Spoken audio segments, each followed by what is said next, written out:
Olá, queridos, a graça e a paz do Senhor Jesus. Hoje iremos falar sobre escola bíblica dominical para os nossos jovens. Escola bíblica dominical para a nossa juventude, né? Lição produzida pela CPAD, Casas Publicadoras das Assembleias de Deus. E neste trimestre iremos estudar sobre o Evangelho escrito por João, o nosso quarto Evangelho que compõe a Bíblia Sagrada. Graças a Deus por mais um ano que se inicia, 2022, por o Senhor Deus ter nos guardado nesse período aí difícil que estamos vivendo. Muitos deixaram este mundo, partiram para a eternidade, muitos para a glória de Deus, para o reino dos céus, muitos, infelizmente, para a condenação eterna, mas a palavra do Senhor está sendo pregada, está sendo ministrada, os sinais estão acontecendo, a palavra de Deus cumprir-se-á na sua íntegra, né? E nós, como servos do Senhor, como os cristãos, temos que iniciar o ano estudando Bíblia, aprendendo, praticando, exercitando aquilo que consta na Bíblia Sagrada, a palavra do nosso Deus. Então, nesse trimestre, iremos estudar sobre o livro, o Evangelho escrito por João. Desde já, eu quero pedir a você que se inscreva em nosso canal, ative o sininho, compartilhe, comente. É interessante termos esse feedback de você, tá bom? Então, a nossa lição comentada pelo pastor Silas, essa lição desse trimestre, primeiro trimestre, comentada pelo pastor Silas Queiroz, né? O pastor Silas Queiroz é pastor na Assembleia de Deus em Ji-Paraná, ele é membro do Conselho de Comunicação e Imprensa da CGADB, Convenção Geral das Assembleias de Deus no Brasil. O pastor Silas Queiroz é jornalista por formação, bacharel em Teologia e Direito, especialista em Direito Público, Direito Processual e Civil e docência universitária. Então, nesse trimestre, vamos estudar o Evangelho escrito pelo apóstolo João, o apóstolo do amor. A lição está dividida em 13 lições. Esta primeira que iremos trazer uma abordagem sucinta hoje, vai falar sobre conhecendo o Evangelho de João, né? A segunda vai falar sobre João Batista, né, preparando o caminho do Senhor. A terceira, o primeiro milagre, vamos dizer assim, realizado pelo Senhor Jesus, registrado no Evangelho escrito por João, que é a transformação da água em vinho, ali no casamento. A quarta lição, você precisa nascer de novo, o encontro do Senhor ali conversando com Nicodemos. A quinta lição, que vai falar sobre o segundo sinal, a cura do filho do oficial. A sexta, o terceiro sinal, a cura do paralítico de Betesda. A sétima lição, o quarto sinal, é a multiplicação dos pães e peixes. A oitava lição, o quinto sinal, Jesus andando sobre as águas, sobre o mar. A nona lição, o sexto sinal, a cura de um cego de nascença. A 10ª lição, nosso Jesus como o bom pastor. A 11ª lição, o 7º sinal, Jesus ressuscitando seu amigo Lázaro. A 12ª, Jesus vence a morte, né? Aí está a nossa vitória, a ressurreição do Senhor Jesus. E na 13ª lição, para finalizar o trimestre, para que creiais que Jesus é o Filho de Deus. Então, lição muito interessante, né? Que vamos aí mergulhar no Evangelho escrito por João, né? O Evangelho escrito por João, e vamos avante, estudar e aprender Bíblia, né? Nós gravamos um vídeo recentemente falando como estudar a Bíblia, você vê no card, né? Como estudar a Bíblia. É interessante depois você dar uma olhada para te ajudar também, nos ajudar a aprender, né, a estudar a Bíblia, a conhecer a Bíblia, né? Então tem algumas informações importantes que é bom a gente dar uma olhada, né? Então vamos lá. A nossa primeira lição conhecendo o Evangelho escrito por João, né? O nosso texto principal, o texto áureo, o texto do dia, está em João, capítulo 1, versículo 14, e diz assim, ó: e o verbo se fez carne. Quem é o verbo? Jesus, né? O verbo se fez carne e habitou entre nós, e vimos a sua glória, como a glória do unigênito do Pai, cheio de graça e de verdade, né? João, capítulo 1, versículo 14. O resumo diz que o Evangelho de João é essencialmente cristocêntrico, em singular relação aos demais evangelhos, né? Em relação a Mateus, Marcos e Lucas, né? A nossa leitura, da lição, está em João, capítulo 1, do 1 ao 5 e do 9 ao 14, né? Depois você pega a sua lição, né? Quando você estiver assistindo esse vídeo, leia, é interessante ler, né? Tem que ler, né? Não tem como a gente estudar a Bíblia, a lição, se a gente não ler a Bíblia, né? Eu não vou ler aqui para o vídeo não ficar longo, né? Então nós vamos apresentar a autoria, a época e o propósito do Evangelho escrito por João, expor a riqueza doutrinária contida no Evangelho e compreender um pouquinho a cristologia apresentada pelo apóstolo João, né? A nossa lição, nossa introdução,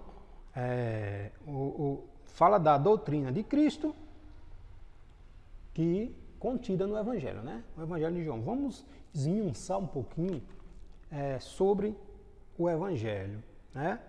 Ele apresenta a nossa introdução, que nós fazemos um resumo para a gente, para não ficar longo o vídeo, mas é interessante você estar com a sua lição na mão, né? Para que a gente venhamos enriquecer nosso conhecimento sobre a Bíblia Sagrada, né? Então, estamos iniciando não somente um novo trimestre, mas também um novo ano, né? Estudando, obviamente, o Evangelho escrito nesse trimestre pelo o apóstolo do amor, o apóstolo João, né? A doutrina de Cristo no Evangelho. O Evangelho de João, escrito por João, é essencialmente cristológico, né? E se apresenta com toda a sua singularidade em relação aos demais evangelhos, né? Mateus, Marcos e Lucas, que guardam entre si muitas similaridades, né? Por isso são chamados sinóticos. Mateus, Marcos e Lucas são chamados sinóticos porque tem muitas similaridades, quase não sai, em seu conteúdo, né? Apresentam 85% do conteúdo que consta ali nos três, são parecidos. E o Evangelho de João é diferente, né? Porque Mateus, Marcos e Lucas vai tratar da humanidade do Senhor Jesus, da obra do Senhor Jesus, Deus Jesus como a humanidade do Senhor Jesus. João vai tratar muito especificamente sobre a divindade de Cristo, né? A divindade de Cristo. Por isso ele é um pouco diferente em relação aos três primeiros evangelhos. A autoria é o apóstolo João, né? João era filho de Zebedeu e irmão de Tiago, ambos pescadores, né? João e Tiago, seu irmão mais velho, né? João, nós temos ali, Jesus andava principalmente em alguns momentos mais importantes, que estava apenas 3 apóstolos, né? Com Jesus. Pedro, que também era pescador, Tiago e João. Pedro, Tiago e João. Tiago era irmão de João. João, irmão mais novo de Tiago. E eram pescadores, né? Seu pai, chamado Zebedeu, trabalhava na pesca, com a pesca, né? Então a autoria do Evangelho, evidências internas, apontam para João, e no final do livro, lá em João 21, 24, ele diz que e este é o discípulo que testifica dessas coisas e as escreveu, né? João pontuando ali que ele foi quem escreveu este evangelho. Estudiosos, né, desde o primeiro século, já apontam João como o autor do evangelho, né? E além do evangelho, João escreveu também as epístolas, né? 1º, 2º e 3º João, além do livro do Apocalipse, né? Então, através do Evangelho, nós vamos entender um pouquinho como João via Cristo, né? Como João via a Cristo. Nas epístolas, nós vamos ver como ele tratou a igreja, né? Nas epístolas, no Evangelho, ele vai ver Jesus como Filho de Deus. Jesus como Filho de Deus. Nas epístolas, ele vai ver, nós vamos ver como ele tratou a igreja. Obviamente que nós não vamos estudar as epístolas, né? Nós estamos falando de João, é muito interessante a gente dar uma pincelada. Nas epístolas ele vai tratar o amor do crente por Cristo, o amor de Cristo pela igreja e o amor de uns para com os outros, né? Por isso que ele diz que na epístola, na 1 João, que se nós dizemos que amamos o nosso irmão, que amamos a Deus e odiamos o nosso irmão, que coisa é essa? Como vamos amar a Deus que nunca vimos e o nosso irmão que estamos vendo todos os dias não amamos, né? Então ele vai tratar muito da questão da verdade e do amor. E em Apocalipse nós enxergamos o futuro através das visões que Deus deu a João, né? Então, no Evangelho, ele apresenta Cristo Jesus como um Filho de Deus, né? Ele evidencia claramente que Jesus Cristo é o Filho de Deus e que nele, em Jesus, temos vida eterna, né? Glória a Deus. Então, João é o autor do Evangelho. Primeiro tópico, né? O discípulo amado é o autor do Evangelho, que leva, obviamente, o seu nome, né? O Evangelho é escrito por João.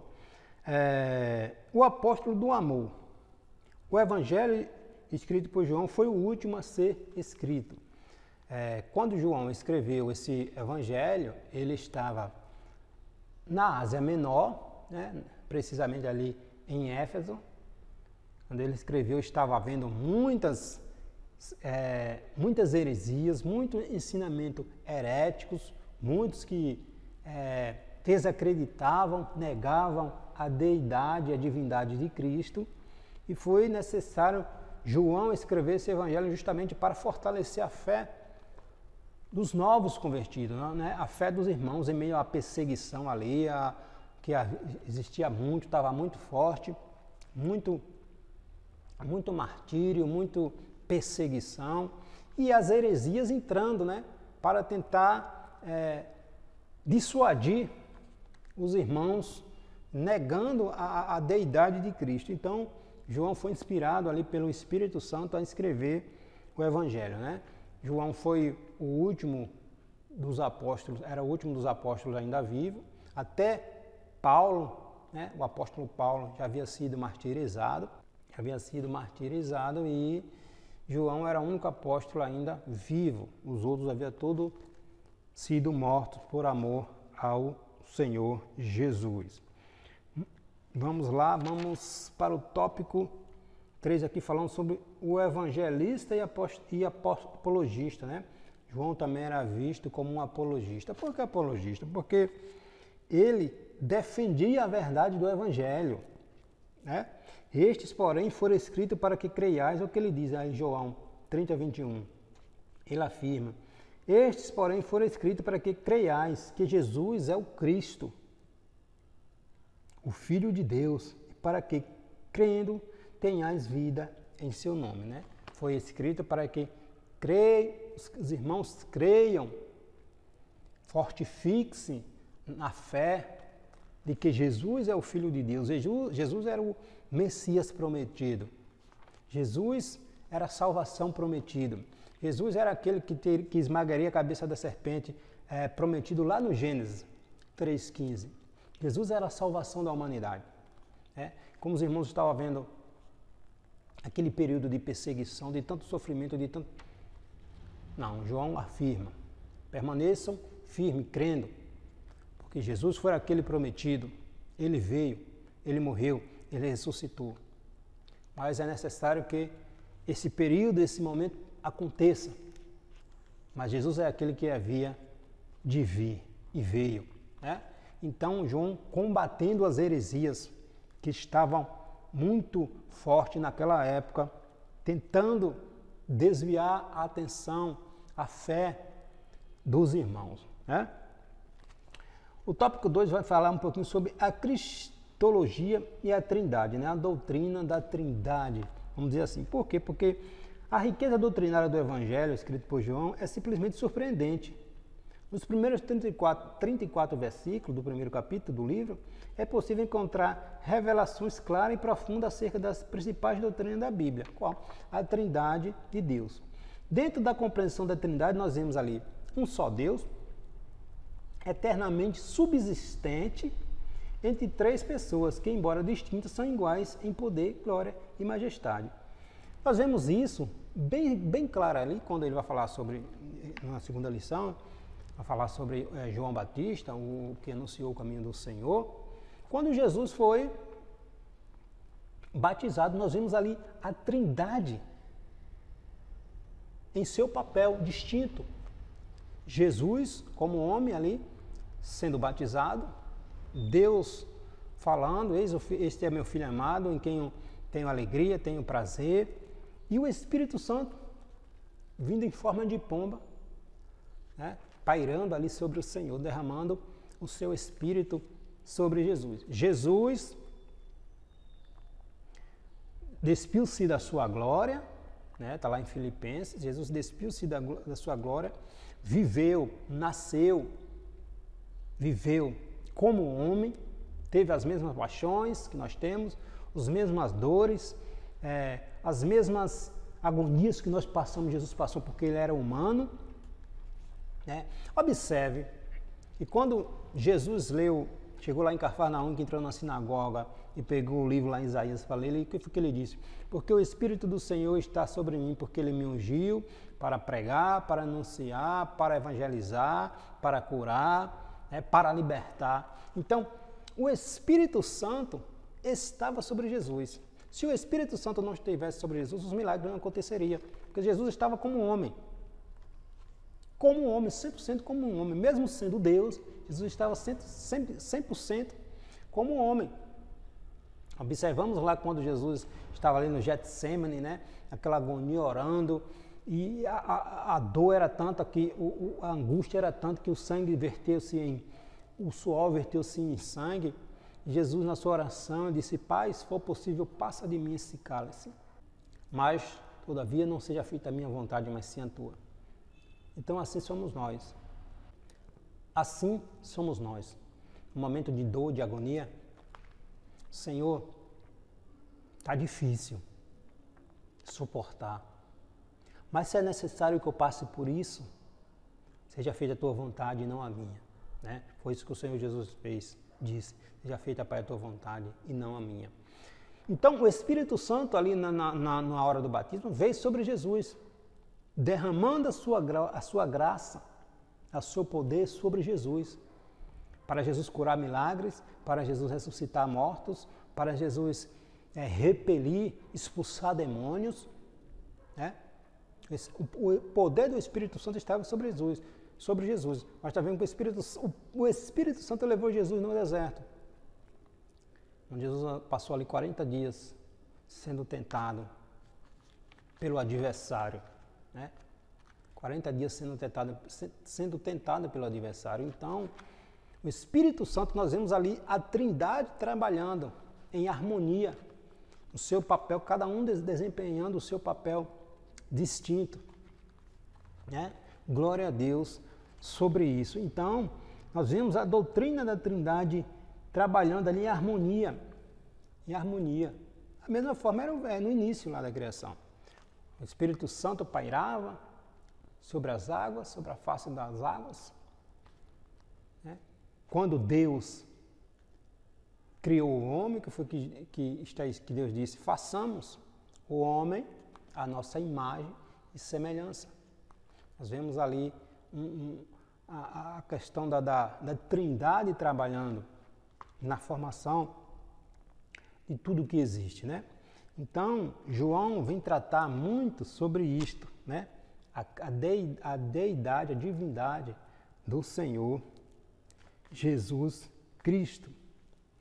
Cristo como o Deus Criador. João apenas não refere-se a Cristo como ser divino. Ele apresenta desde logo do início, no princípio era o Verbo, e o Verbo estava com Deus, o Verbo era Deus. Ele apresenta logo no início a eternidade de Cristo, a sua onipotência, onipresença e onisciência. Quando ele diz no princípio, na eternidade passada, agindo como um Deus. No princípio era o Verbo estava com Deus e o Verbo era Deus. Então, quando João diz no princípio, Cristo já existia como o verdadeiro Deus, eterno, sem princípio. Ou seja, Jesus é incriado, né? Incriado, na verdade, incriado. Jesus não foi criado, Jesus é eternamente, sempre eternamente. Aleluia, né? Ele, aliás, participou como o Pai e o Espírito na obra da criação, né? Então, Cristo, portanto, é também Deus Criador. Por isso, Gênesis registra a ação no plural. Façamos um homem à nossa imagem e à nossa semelhança. Cristo também é apresentado no Antigo Testamento, né? O discípulo amado também se sintetizou em um versículo apenas, mas sintetizou a livre e permanente agência de Cristo desde o Éden e por todo o Antigo Testamento até a sua encarnação, quando diz: nele estava a vida e a vida era a luz dos homens. 1 João, ou João 1, 4. Então, ao longo da história, Jesus sempre atuou, né? Juntamente com o Pai e o Espírito Santo, né?